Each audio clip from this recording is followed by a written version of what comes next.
අයිබෝවන් ප්‍රවෘත්ති මැදිරියේ සිට මම සඳුනි ලියනාරච්චි. ප්‍රථමයෙන් අවධානය ප්‍රවෘත්ති සිරස් තල වෙත. රටපුරා විරෝධතාකරුවන් කොළඹට රැස් වේ. අවට මාර්ගවල දැඩි රථ වාහන තදබදයක්. නව මහ බැංකු අධිපතිගෙන් ආර්ථිකය ගොඩනැගීමට විශේෂ සැලසුම්.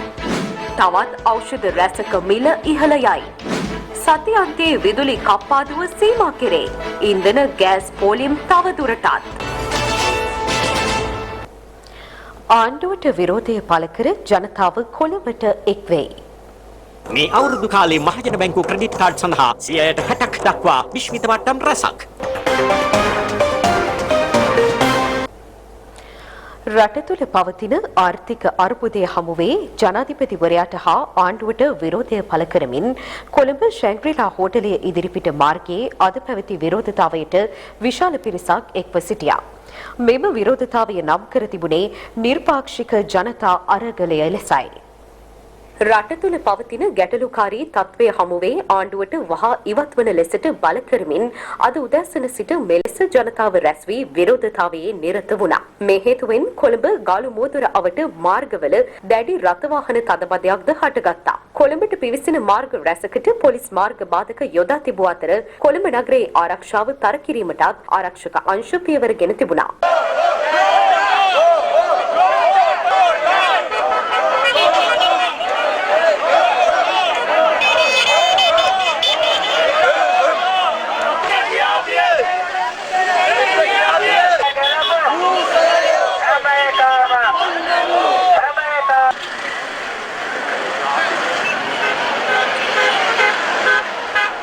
මෙම විරෝධතාවය ගාලු මෝතර පිටියේ පැවැත්වීමට මුලින් සැලසුම් කර ඇති බවට සමාජ මාධ්‍යයේ තොරතුරු පළ කර තිබුණු අතර ඊයේ පස්වරුවේ හදිසියේම ගාලු මෝතර පිටිය වසා දැමුනේ නඩත්තු කටයුත්තක් සඳහා යයි පවසමින්.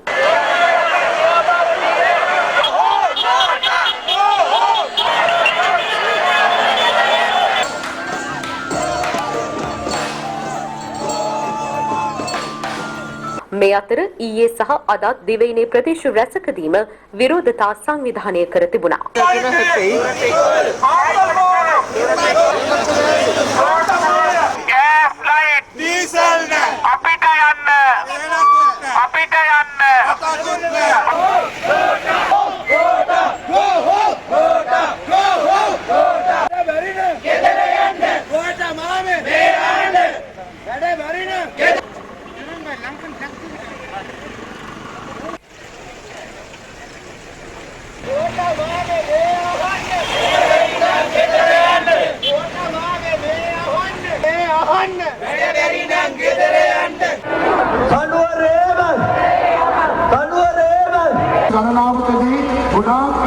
මේ ජනතාව සියලු දෙනාම මේ ස්ථානයට පැමිණී තිබෙන්නේ ආණ්ඩුවම ගෙදර යන්න 225ම එපා කියලා කියනවා. ඒකට සවන් දෙන්න ලෙස මා ඉතා කාරුණිකව ඉල්ලා සිටිනවා.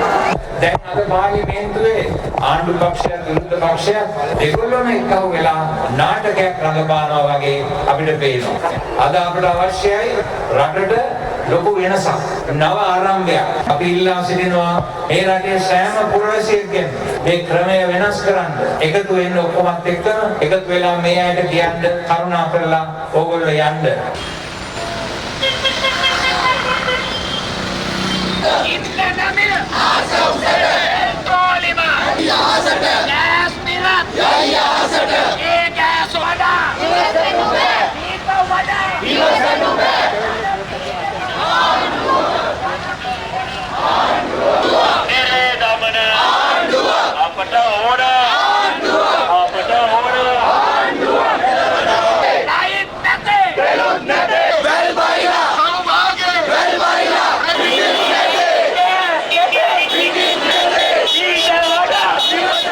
සමගි බලවේගය කියනවා නම් ගෝඨා ගෙදරපළ කියලා. ඉතින් ඒක එයාගේ තාත්තට කිව්වනේ ඒ කාලේ. අයින් යන් නාම යෝජනා පත්‍ර දෙන්න එපා මරණා එහෙම කියලා කිව්වා. අයින් වුණාද? ප්‍රේමදාස ජනාධිපතිතුමා කරේ නාම යෝජනා පත්‍ර නොදෙනු දඬුවම මරණයයි. එයා නාම යෝජනා පත්‍ර බාර දුන්නා. බාර දුන්නා විතරක් නෙවෙයි දස්සව වංචා කරලා ඒ ඡන්දේ දිනුවා. දිනලා මොකද කරේ? හැරිලා මුල් කාලේ උදව් ගත්ත ජනතා විමුක්ති පෙරමුණේ නායකයෝ සේරම මැරුවා. සේරම මැරුවා. පාර දිකට මැරුවා. අන්තිමට විජේවීරත් මැරුවා. නමුත් මම කියන්න කැමති ගෝඨාභය රාජපක්ෂ ජනාධිපතිතුමා සෞභාග්‍යයේ දැක්ම කියන ඒ ආර්ථික සැලැස්ම මත ඉලක්කයක් කරා හඹාගෙන යන්න දැඩි අධිෂ්ඨානයෙන් බාරගත්ත මේ රජය විපක්ෂය කිව්වට ගෙදර පළ කියලා එහෙම යන්න බෑ වගේ යුතු ජනාධිපතිවරු. එහෙම ගියොත් මොකද වෙන්නේ? එහෙම යන්න බෑ. එහෙම යන්න ක්‍රමවේදයක් නැහැ. එහෙම ගියොත් රට සම්පූර්ණයෙන් අරාජික වෙනවා. ලී කුවන් යූ සිංගප්පූරුවේ බලය අරගෙන අවුරුදු 11කට පස්සේ තමයි මහතිර් මොහොමඩ් එන්නේ. මොකද සිංගප්පූරු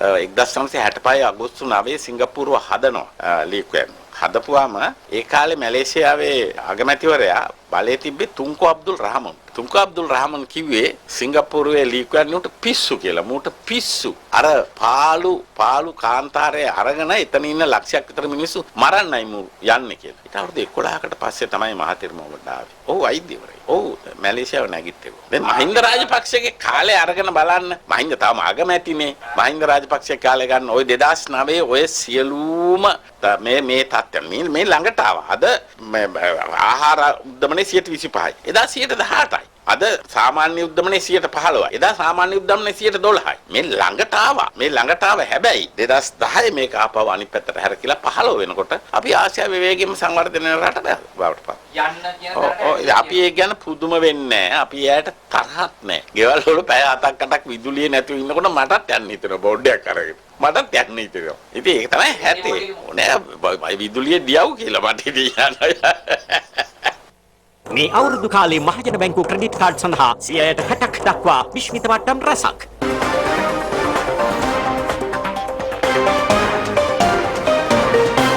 UHD quality video streaming සමග internet like a boss. SLT Mobitel Fiber. නීති හෝ රෙගුලාසි පැනවීම මගින් වෙළඳපොළ කටයුතු පාලනය කළ නොහැකි බව නව මහ බැංකු අධිපති ආචාර්ය නන්දලාල් වීරසිංහ මහතා පවසනවා. පවතින තත්වය සමනය කර ගැනීමට ජනතාවගේ ඉවසීමද ඉතා වැදගත් බවයි මහ බැංකු අධිපතිවරයා සඳහන් කළේ. මෙහෙම ආර්ථිකයක් එක සැරේ හරවන්න පුද්ගලයාට මොනවා කරත් බෑ. එක සැරේට මේක සූචියක් දානවා වගේ අනිත් පැත්තට හරවන්න බෑ. ඒක ට්‍රූත්ෆුලි සත්‍ය වශයෙන් කියනවා නැත්නම් අනවශ්‍ය බලාපොරොත්තු ඇති කරන්න කැමති නෑ මම කරන්න බැරි දේවල් කියලා කරන්න පුළුවන් දේවල් විතරයි කතා කරන්නේ. ඒකට එහෙම කරනකොට මේ තියෙන ආර්ථික අපහසුකම් ජනතාවට රටට සිදුවෙන දේවල් මේක තවත් කාලයක් යම්කිසි ආකාරයකට ඉවසීමෙන් ඉන්න වෙනවා. ඒක තමයි මට දෙන්න තියෙන පළවෙනි පණිවිඩය. ඒතර ඒ කියන ගමන් මට ලොකු විශ්වාසයක් තියෙනවා අපි දෙක කරන වැඩවලින් මේක කඩාගෙන වෙරළ ක්‍රෑෂ් එක නවත්තලා කුඩුපට්ටම් නවත්තලා යම්කිසි ගන්න නවත්තලා ඊට පස්සේ අනිත් පැත්තට හරවන් එන්න පුළුවන් කියන විශ්වාසය ඒක කොච්චර කාලෙකින්ද මේක ගේන්න යන්නේ මාසෙකින්ද දෙකකින්ද අවුරුද්දකින්ද කියන එක අනුව ජනතාවට මේක විඳවන්න තියෙන කාලයත් වැඩි වෙනවා. මේක ඉක්මනින්ම කෙටිම කාලයකට ගේන නම් ඒ සඳහා දේශපාලන ස්ථාවරත්වය අත්‍යවශ්‍යයි. සමාජ ස්ථාවරත්වය අත්‍යවශ්‍යයි. අනිත් එක තමයි අපිට තියෙන විදේශ විනිමය අර්බුදයේ ප්‍රධානම ගැටලුව දෙකක් තියෙනවා. එකක් තමයි ණය ගීමට අවශ්‍ය විදේශ විනිමය සපයා ගැනීම. ණය ප්‍රතිවිගත කිරීමට ජනාධිපතිතුමා මීට මාසයකටත් වැඩි කාලෙන් අනුමැතිය දීලා එතුමාගේ කතාවද කිව්වට ඒ සම්බන්ධයෙන් නියමාකාර කටයුතු කරලා තිබුණ නැහැ මෙතෙක්. දැන් ඒ කටයුතු එකතරම් ඉක්මනින් ඒ කටයුතු කරන්න අපි දැන් පිළියෙල කරලා තියෙනවා. දැන් එතකොට මේ වෙච්ච දේ වෙලා ඉවරයි දැන්. දැන් තියෙන්නේ ඊට පස්සේ මේක කොහොමද අනිත් පැත්ත හරවන්නේ කියන එක. ඒත් ඒක අනිත් පැත්ත හරවන්න මූලික හේතුණු කාරණා තියෙනවානේ. එකක් තමයි අනවශ්‍ය ලෙස බදුගඩු කළා රජයේ ආදායම නැති කරගත්තාම විදන් අඩු කරන්නේ නැතුව ඉතිහාසයේ වැඩිම ආයය ගිය 2020 කවුරුද තිබුණාම ඒක මූල්‍යණය කරන්න විදේශීය ණය ගන්නෙත් නැහැ කියලා ප්‍රකාශ කළා. දේශීය විතරක් ගන්න මුදල් අරගෙන කිව්වා මේ දේශීය සම්පත් නැති වුණාම මහ බැංකුවට සිද්ධ වුණා මුදල් අච්චු කාලේ එහෙම නැත් ඒ වැඩ පිළිවෙල එක් කරා. ඒකේ වෙලාවේ කිව්වා මේක මේ මොඩර්න් මොනිටරි කියලා මොනිටරි කියලා එකක් කියාගෙන අපේ හිටපු කාදේපත්තු මේ කියාගෙන ඒක සාධාරණ කරගෙන ආවා. ඉතින් එක කතන්දර ඔයගොල්ලෝ දැක්කනේ ඒ කියපු කතාවල්. ඉතින් ඒ අනුව දැන් තියෙන්නේ මේක කොහොමද නැතා තත්ත්වයට පත් කරන කියන එක අවුරුදු දෙකක් තිස්සේ වෙන දෙයක් දවස් දෙකකින් අනිත් පැත්ත හරවන්න බෑ. මේක එතකොට ලොකු ඉකොනොමික් ෂොක් එකක්. ඒතකොට ඒකේ පළවෙනි පියවර තමයි මේ ෆන්ඩමෙන්ටල් දේ තමයි මුල්ල ප්‍රතිපත්තිය දැඩි කරන එක. දැඩි කරන දැනට තියෙන ඉන්ස්ට්‍රුමන්ට් එක තමයි පොලියන් පාතේ. ඒතර මේ ඉතිහාසයේ වැඩිම අපේකින් පොලියන් පාතේ වැඩි කිරීමෙන් පෙන්වන්නේ අපේ ඒ කැපවීම මේ අනවශ්‍ය විදිහට මුදල් අච්චු ගැසීම අඩු කිරීමේ කරන පළවෙනි කැපවීම සහ උත්සාහය තමයි පෙන්වුම් කරේ. අපි මුදල් ප්‍රතිපත්තිය තද කරා කියලා හෙට බලාපොරොත්තු වෙන්න එපා ඉන්ෆ්ලේෂන් එක අනිත් පැත්ත හැරෙයි කියලා. එහෙම වෙන්නේ නැහැ. දැන් මම කිව්වේ මම හැමතිස්සෙම බොහොම ට්‍රාන්ස්පරන්ට් විදියට අත්ත කතා කරලා තමයි මේ වැඩේ කරන්න ඕන ජනතාවට ප්‍රකාශ කළා මේකයි බලාපොරොත්තු වෙන්න මේක තමයි වෙන්නේ. මේ සඳහා බලාපොරොත්තු ඉවසීමෙන් ඉඳලා අපට සහයෝගය දෙන්න. එතකොට අපි මේක ස්ථාවර කරන්න පුළුවන් කියන හැඟීම තියෙනවා. මේ තනතුර උසස් කිරීමක් කළා මේ ආණ්ඩුවෙන්. ඒ කියන්නේ කැබිනට් ඇමතිවරයෙක්ට ලැබෙන වරප්‍රසාද දැන් හම්බෙනවා. මුදල් ප්‍රතිපත්තිය සහ මහ බැංකුවේ අරමුණු ක්‍රියාත්මක කිරීමේදී රෑන්ක් එකෙන් මුළු රටේම රෑන්ක් එකෙන් නම්බර 1 ඉන්නේ මහ බැංකුවේ අධිපති. ඒ කාර්ය සඳහා. මේකත් තිබුණාද නැද්ද කියන එක ගැන ඒක මට අදාළ දෙයක් නෙවෙයි. ඒක ප්‍රශ්නයක් නෙවෙයි මට. මම විශ්වාස කරන්නේ මේ ගැසට් ගැනීමෙන් ගැහිීමෙන් නීති දැමීමෙන් ඒක කරන්න පුළුවන් කියලා. ඒක වෙළඳපොළක් මත රඳාපවතින ආර්ථිකයක ඒක අපි දැනටම ඉගෙන ගත්තනේ. දැන් පහුගිය කාලවල ගැසට් 20ක් විතර ගැහුවට පස්සේ එකම දේ වුණේ එකක් බඩු නැති වෙච්ච එක අනිත් එක තියෙන බඩුවෙත් මිල වැඩි වෙච්ච එක. ඒතර ඒක අයින් කරාට පස්සේ අඩු ගන්න වැඩි මිලට හරි බඩු තියෙනවා. වාහන ආනයන සඳහා වන්න ඇති සීමා තවත් කොපමණ කාලයක් මේ ආර්ථික තත්ත්වයේ මත ඔබතුමා දැන් මහ ජනතාව පාර ගෑස් පොලිමේ පෙට්‍රල් පොලිමේ බෙහෙත් පොලිමේ තෙල් පොලිමේ ඉන්නකොට ජනතාව ඉල්ලන්නේ වාහනයද ඈනේ ඒක තමයි තියෙන ප්‍රමුඛතාවය. ඒකට ඒකට කවද්ද ඒක ඉඩ දෙන්න කියන එකට කලින් මේ කොහොමද මේක විසඳන්නේ කියන එකට පස්සේ තමයි මේ ප්‍රශ්නෙට අපි මුහුණ දෙන්න වෙන්නේ. UHD quality video streaming සමග internet like a boss SLT Mobitel Fiber. සතියන්තේ විදුලි කප්පාදුව සීමා කර තිබෙනවා. ඒ අනුව අද පැය දෙකක විදුලි කප්පාදුවකුත් හෙට දිනයේ පැයක විදුලි කප්පාදුවකුත් සිදු කෙරෙනු ඇති. විදුලි උත්පාදනය සඳහා අවශ්‍ය ඉන්ධන ලැබීම සහ සතියන්තේ විදුලි පරිභෝජනය අඩුවීම හේතුවෙන් විදුලි කප්පාදුව අද දිනයේ පැය දෙකකට සීමා වූ බව මහජන උපයෝගීතා කොමිසම සඳහන් කරනවා. ඒ අනුව A, B, C, D, E, F, G, H, I, J, K, L යන කලාප සඳහා පස්වරු 3ත් රාත්‍රී 9ත් අතර කාලය තුල පැය දෙකක කාලයක් විදුලිය කප්පාදු කිරීමට සැලසුම් කර ඇති අතර ඊට අමතරව P, Q, R, S, T, U, V, W යන කලාප සඳහා පස්වරු 3ත් රාත්‍රී 10ත් අතර පැය දෙකක කාලයක් විදුලිය කප්පාදුව සිදු කිරීමට නියමිතයි. මේ අතර හෙට දිනයේ A, B, C, D, E, F, G, H, I, J, K, L සහ P, Q, R, S, T, U, V, W යන කලාප සඳහා පස්වරු 6ත් රාත්‍රී 10ත් අතර කාලය තුල පැයක කාලයක් විදුලි කප්පාදුව සිදුවන බව විදුලි බල මණ්ඩලය සඳහන් කළා. මේ අතර මෙවර අලුත් අවුරුදු සමය තුල එනම් අප්‍රේල් 13, 14 සහ 15 යන දිනයන්හි විදුලි කප්පාදුවක් සිදු නොකරන බව මහජන උපයෝගීතා කොමිසම ඊයේ සඳහන් කර තිබුණා. මේ අතර අද දිවයිනේ බොහෝ ප්‍රදේශවල පිරවුම්හල් අසල ඉන්ධන පෝලිම් මෙන්ම ගෑස් පෝලිම්ද දක්නට ලැබුණා. ප්‍රකාශයෙන් කෙටි විරාමයක් දැන්.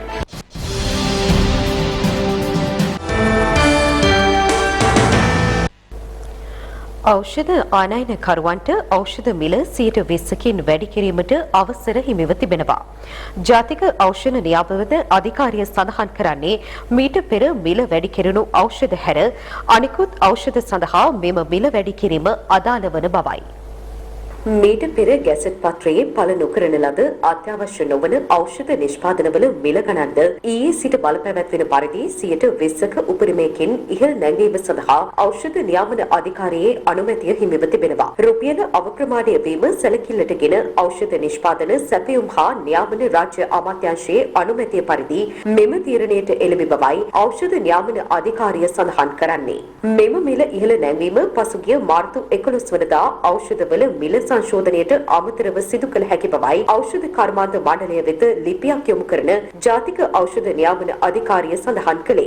මේ අතර ඖෂධ හිඟය නිසා මතුව ඇති බරපතල සෞඛ්‍ය අවදානමෙන් මිදීම සඳහා ගත යුතු ක්‍රියාමාර්ග 5ක් පිළිබඳව සෞඛ්‍ය ලේකම්වරයා දැනුවත් කිරීමට රජයේ වෛද්‍ය නිලධාරීන්ගේ සංගමය පියවරගෙන තිබෙනවා. මේ අතර ඖෂධ හිඟයට විසඳුම් ඉල්ලා රෝහල් ඉදිරිපිට විරෝධතා පැවැත්වුණා. මේ වන විට රට තුළ උද්ගතව ඇති දැඩි ඖෂධ සහ සෞඛ්‍ය උපකරණ හිඟය රෝහල් කටයුතු වලට එල්ල කර ඇත්තේ දැඩි බාධාවක්. ඖෂධ නිෂ්පාදන නියාමන සහ සැපයුම් රාජ්‍ය අමාත්‍යාංශයේ ලේකම් වෛද්‍ය සමන් රත්නායක මහතා පැවසුවේ ජීවිතාරක්ෂක ඖෂධ 3ක් මෙන්ම අත්‍යවශ්‍ය ඖෂධ 140ක හිඟයක් පවතින බවයි. මෙම බරපතල සෞඛ්‍ය අවදානම් තත්වයෙන් මිදීම සඳහා ගත යුතු ක්‍රියාමාර්ග 5ක් පිළිබඳ සෞඛ්‍ය ලේකම්වරයා දැනුවත් කිරීමට රජයේ වෛද්‍ය නිලධාරීන්ගේ සංගමය පියවරගෙන තිබුණේ ඒ අනුවයි. රුසියාව විසින් යුක්‍රේන ආක්‍රමණය ආරම්භ කිරීමත් සමග යුක්‍රේන වරායන්හි නැංගුරම්ලා ඇති වෙළඳ නෞකාවල නැවියන් දහසකට වැඩි සංඛ්‍යාවක් සිරවී ඇති බව විදේශ මාධ්‍ය වාර්තා කළා.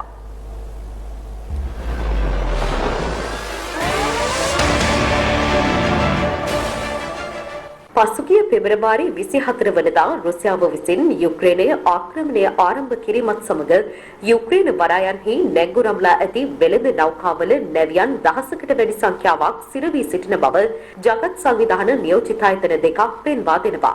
ජාත්‍යන්තර කම්කරු සංවිධානය සහ ජාත්‍යන්තර නාවික සංවිධානය ප්‍රකාශ කළේ යුද්ධයේ හේතුවෙන් වෙළඳ නෞකා 100කට පමණ යුක්‍රේන වරාය සහ මුහුදු තීරයෙන් නික්ම යාමට නොහැකි වී ඇති බවයි. මෙම නිසා මෙම නැවියන් මුදා ගැනීම සඳහා කඩිනම් පියවර ගන්නා ලෙස අදාළ සංවිධාන දෙක විසින් එක්සත් ජාතීන්ගේ සරණාගත කොමසාරිස්වරයා සහ අන්තර්ජාතික රතුකුරුස කමිටුවට මෙන්ම දේශ සීමා නොමැති වෛද්‍යවරු රාජ්‍ය නොවන සංවිධාන වෙතද දැනුම් දී තිබෙනවා. දැඩි රුසියානු ප්‍රහාරවලට ලක් වූ මරියුපෝල් වරායේ මෙන්ම අසු මුහුදේ රැඳී සිටින නෞකාද මෙලෙස සිර වූ යාත්‍රාවලට ඇතුළත්. මේ අතර මහා පරිමාණ යුක්‍රේන ආක්‍රමණයකට පෙර නැගෙනහිර යුක්‍රේනයෙන් සිවිල් වැසියන් ඉවත් කර ගැනීම වේගවත් කර තිබියදී දුම්රිය පොලකට එල්ල වූ මිසයිල් ප්‍රහාරයකින් පුද්ගලයන් 52 දෙනෙකු ජීවිතක්ෂයට පත් ඇති බවද වාර්තා වනවා. මෙලෙස මිසයිල් ප්‍රහාරයට ලක්ව ඇත්තේ රුසියාවේ මීළඟ ඉලක්කය වන ඩොනෙට්ස්ක් ප්‍රාන්තයේ අගනුවර වන ක්‍රමටොක්සි දුම්රිය පොලකටයි. ප්‍රාන්ත රජය ප්‍රකාශ කළේ එම මිසයිල් ප්‍රහාරයෙන් පුද්ගලයන් 52 දෙනෙකු ජීවිතක්ෂයට පත් වූ අතර ළමයින් 5 දෙනෙකුට ඊට ඇතුළත් බවයි. සතුරාගේ ප්‍රහාරවලට සීමාවක් නොමැති බව මෙයින් පැහැදිලි වන්නේ යැයි යුක්‍රේන ජනාධිපති වොල්ඩිමීර් සෙලෙන්ස්කි පවසනවා. ඔහු කියා සිටියේ ප්‍රහාරයෙන් තවත් 300කට අධික පිරිසක් තුවාල ලබා ඇති බවයි. මේ අතර රුසියානු නීතිය උල්ලංඝනය කර ඇති බව පවසමින් බටහිර පදනම් කරගත් ලාභ නොලබන පදනම් සහ වෙනත් රාජ්‍ය නොවන සංවිධානවල දේශීය ශාඛා දොසිමකට වඩා වසා දැමීමට රුසියාව නියෝග කර තිබෙනවා. මොස්කෝවෙහි අධිකරණ අමාත්‍යාංශයේ ඊයේ නිවේදනය කළේ රුසියානු නීතිය හඳුනාගෙන ඇති උල්ලංඝනයන් උපුටා දක්වමින් එක්සත් ජනපදය, එක්සත් රාජධානිය, ජර්මනිය සහ පෝලන්තය පදනම් කරගත් සංවිධානවල රුසියානු ශාඛා 15ක් ලේඛනයෙන් ඉවත් කර ඇති බවයි. රුසියාවේ තහනම එක්සත් රාජධානිය පදනම් කරගත් ඇමිනෙස්ට් ඉන්ටර්නැෂනල් ලිමිටඩ්, එක්සත් ජනපදය පදනම් කරගත් ජාත්‍යන්තර සාමය සඳහා වන කාර්යගී පදනම, හියුමන් රයිට්ස් වොච් ඉන්කෝපරේෂන් සහ ජාත්‍යන්තර අධ්‍යාපනය සඳහා වන ආයතනයේ ශාඛාවලට අදාළ වනවා. ප්‍රවෘත්ති තුළින් නැවතත් කෙටි විරාමයක්.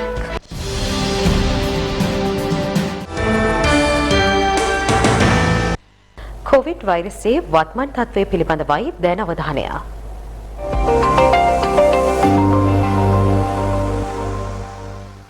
කොරෝනා වෛරසය ආසාදනය වූ නව ආසාදිතයින් 80 දෙනෙකු ඊයේ දිනේදී වාර්තා වී තිබෙනවා. ඒත් සමගින් මෙරටින් වාර්තා වන සමස්ත ආසාදිතයින් සංඛ්‍යාව 6,62,505ක් වෙනවා. තවදුරටත් වෛරසය ආසාදිතව ප්‍රතිකාර ලබන සංඛ්‍යාව 3,528ක් වන අතර සුවය ලබා පිටව ගිය සංඛ්‍යාව 6,42,488ක්. ඊයේ දිනේ මෙරටින් කොරෝනා ආසාදිත මරණ දෙකක් වාර්තා වුණා. ඒත් සමගින් මෙරටින් වාර්තා වන සමස්ත මරණ සංඛ්‍යාව 16,489ක් දක්වා ඉහළ ගොස් ඇති බවයි වසංගත රෝග විද්‍යාංශය සඳහන් කළේ. නව කොවිඩ් රැල්ලක් යුරෝපය පුරා ව්‍යාප්ත වෙමින් පවතින බව එක්සත් ජාතීන්ගේ සංවිධානයේ මහලේකම් ඇන්ටෝනියෝ ගුටෙරස් නිවේදනය කර තිබෙනවා.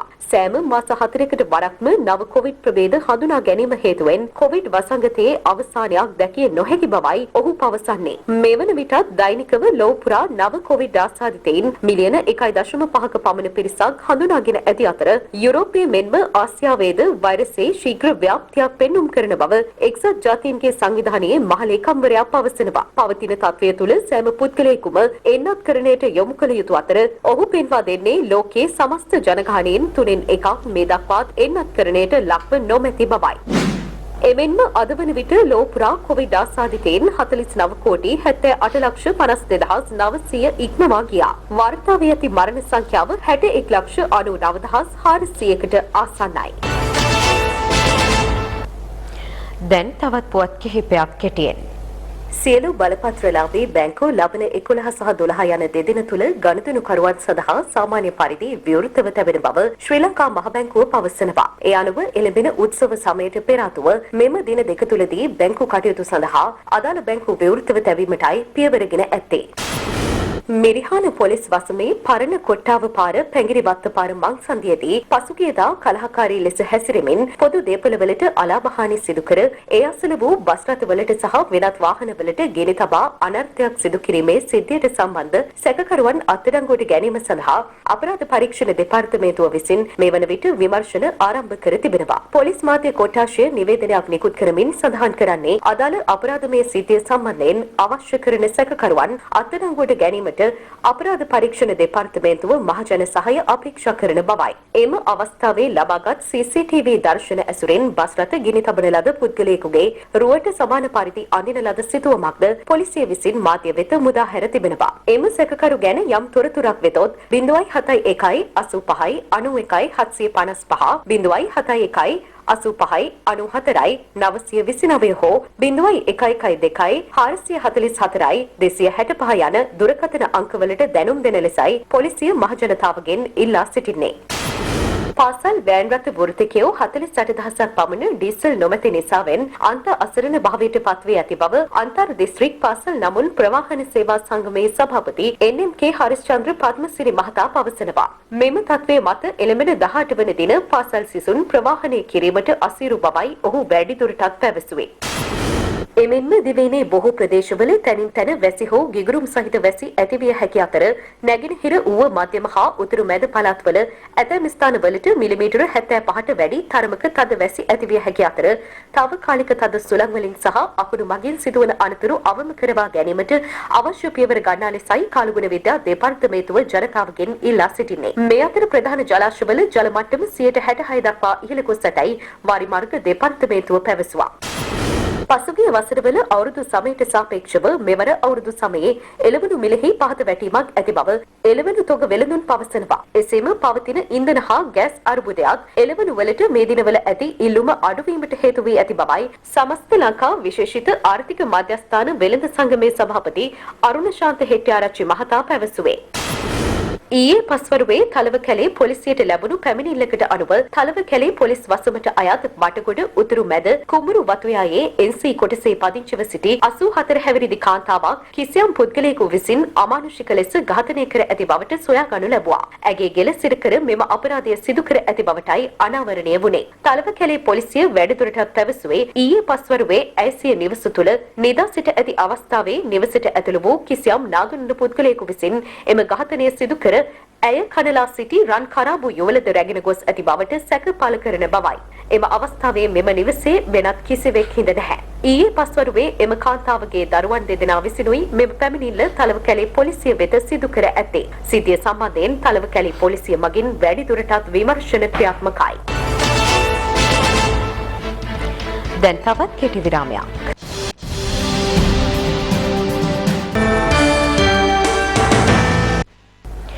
ලෝමට අතරතුරුත් සමගින් දැන් විදෙස් පුවත්.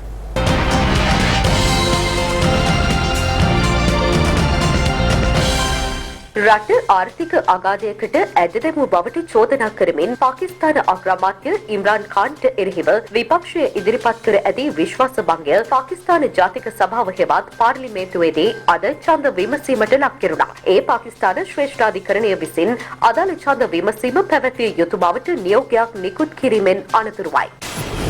හොලිවුඩ් සුපිරි නළු විල් ස්මිත්ට වසර 10ක් ඔස්කා හෝ වෙනත් ඇකඩමි සමාන උළෙල සඳහා සහභාගී වීම තහනම් කර තිබෙනවා. නිවේදනයක් නිකුත් කරමින් ඇකඩමි සංවිධායකයෙක් සඳහන් කළේ පසුගියදා පැවති 94 වන ඔස්කා සම්මාන උළෙලේදී නිවේදක ක්‍රිස් රොක්ට කම්මුල් පහරක් එල්ල කිරීම හමුවේ මෙම තීරණය ගත් බවයි. මෙය කිසිදු ආකාරයකින් අනුමත කළ හැකි ක්‍රියාවක් නොවන බවයි ඔවුන් අවධාරණය කරන්නේ. ප්‍රහසන නළුවෙකුද වන ක්‍රිස් රොක් විසින් වේදිකාව මතදී විල් ස්මිත්ගේ බිරිඳට සිදු කළ අපහාසාත්මක ප්‍රකාශයක් හේතුවෙන් විල් ස්මිත් විසින් ඔහුට පහර දී තිබුණා. අභ්‍යවකාශ නැවතුම් පොළ වෙත පළමු පෞද්ගලික ගගන සංචාරය ආරම්භ වී තිබෙනවා. ඒ ඇක්සිමොස් අභ්‍යවකාශ සමාගමේ මැදිහත් වීමෙන් ඇක්සිමොස් සමාගම මෙම මෙහෙයුම සඳහා ස්පේස් එක්ස් සමාගම සමග අත්වැල් බැඳගෙන සිටින බවයි විදේශ මාධ්‍ය වාර්තා කරන්නේ. ගගනගාමීන් ලෙස සිව් දෙනෙකු අභ්‍යවකාශ නැවතුම් පොළ වෙත පිටත්ව ගියේ ස්පේස් එක්ස් ෆෝක්ලන්ඩ් රොකට්ටුව සහ ඩ්‍රැගන් ගගන කැප්සියුලයක ආධාරයෙන්. නාසා ගගනගාමී මයිකල් ලෝපෙස් ඇලේජියා මෙහෙයුමට නායකත්වය දෙනු ලැබූ අතර මොහු ඇමරිකන් ස්පාඤ්ඤ දිත්ව පුරවැසියෙක් වනවා. මයිකල් ලෝපෙස් ඇතුළු තිදෙනා දින 8ක් අභ්‍යවකාශ නැවතුම් පොලේ ගත කරනු ඇති අතර මෙම ගමන සඳහා එක් අයෙකුගේ ටිකට් පතක මිල ඇමරිකන් ඩොලර් මිලියන 55ක්. ප්‍රංශ ජනාධිපතිවරණය හෙට ආරම්භ වීමට නියමිතයි. ජනාධිපතිවරණය අදියර දෙකකින් පැවැත්වෙන අතර දෙවැනි අදියර අප්‍රේල් 24 වෙනිදා පැවැත්වීමට නියමිත බවයි විදේශ මාධ්‍ය සඳහන් කළේ. මෙවර ජනාධිපතිවරණයට අපේක්ෂකයින් 12 දෙනෙකු ඉදිරිපත් වී සිටින අතර වත්මන් ප්‍රංශ ජනාධිපති ඉමනුවෙල් මැක්‍රොන් තවත් 5 වසරක දුර කාලයක් අපේක්ෂාවෙන් ජනාධිපතිවරණයට ඉදිරිපත් වනවා. ක්‍රීඩා පිටියේ තොරතුරු වෙතයි දැන් අවධානය.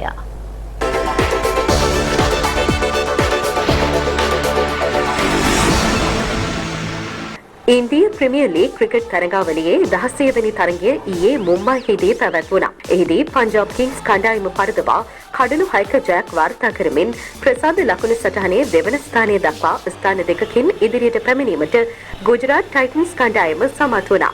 එම තරගයේ පළමුව පන්දුවට පහර දුන් පංජාබ් කිංස් කණ්ඩායම නියමිත පන්දු අර 20 තුළ කඩලු 9ක් දැවී ලකුණු 189ක් රැස් කළා.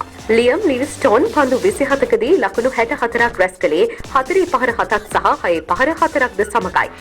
පිළිතුරු ඉනිම ක්‍රීඩා කර ගුජරාට් ටයිටන්ස් කණ්ඩායම කඩලු 4ක් දැවී ජයග්‍රාහී ඉලක්කය පසු කර ගියේ තරගයේ අවසන් පන්දුවේ වීම විශේෂත්වයක්. තරගයේ අවසන් පන්දු වාරයේ අවසන් පන්දු දෙකේදී රාහුල් තෙවාටියා 6 පහර 2ක් එල්ල කරමින් ගුජරාට් ටයිටන්ස් කණ්ඩායම ජයග්‍රහණය කරා රැගෙන ගියා. ශුභ්මන් ගිල් පන්දු 59කදී ලකුණු 96ක් රැස් කළා. ඒ 4 පහර 11ක් සහ 6 පහරක් සමගයි.